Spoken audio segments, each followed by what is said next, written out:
يا أيها الذين آمنوا لا تقدموا بين يدي الله ورسوله واتقوا الله إن الله سميع عليم. يا أيها الذين آمنوا لا ترفعوا أصواتكم فوق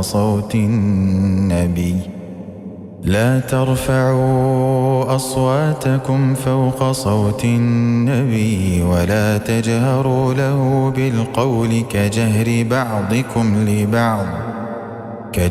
بعضكم لبعض أن تحبط أعمالكم وأنتم لا تشعرون. إن الذين يغضون أصواتهم عند رسول الله أولئك الذين امتحن الله قلوبهم للتقوى لهم مغفرة وأجر عظيم. إن الذين ينادونك من وراء الحجرات أكثرهم لا يعقلون.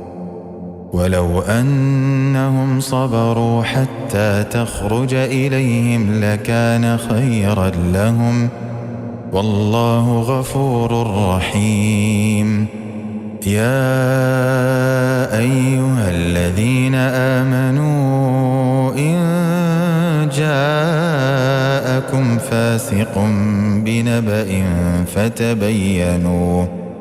فتبينوا أن تصيبوا قوما بجهالة فتصبحوا على ما فعلتم نادمين.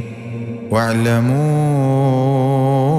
أن فيكم رسول الله لو يطيعكم في كثير من الأمر لعنتم ولكن الله حبب إليكم الإيمان وزينه في قلوبكم وكره إليكم الكفر والفسوق والعصيان أولئك هم الراشدون فضلا من الله ونعمه والله عليم حكيم. وإن طائفتان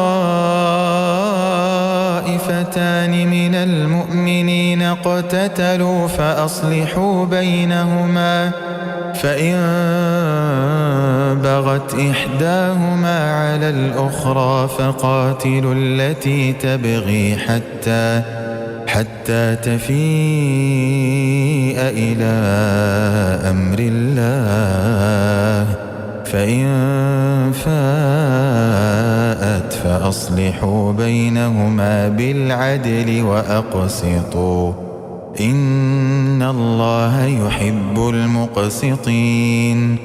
إنما المؤمنون إخوة فأصلحوا بين أخويكم واتقوا الله لعلكم ترحمون.